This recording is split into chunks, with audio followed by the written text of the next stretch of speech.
JOBY stock analysis and price predictions for Friday and Monday, meaning next week and onward. So is Joby Aviation stock a buy? I'm going to be breaking all this down for next week and onward in this brief 1-minute video. Having done this for 5 years and 43,000 videos made while documenting everything, I've even documented what's working and what's not. Now, especially with Joby, I'm here to tell you that I've been catching this so freaking religiously. I'm not even exaggerating. It all began right here in this video. Keep in mind it was $5 at the time, and now we're like 18, and this was only made like 8 months back. So it's not only made eight months back. 8 months is a lot.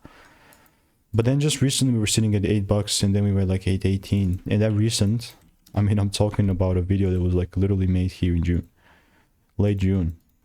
You know what I mean? So with the current price section, still looking to double down if I could though, and that means that, oh my bad, here's that. If the price pulls down and gives me a shift, I'm obviously looking to take it further up. Other than that, it's all noise. Let me know what is your opinion, and if you want to get my money making emails and insights for free, click the first link in the description, and I'll see you in the next one.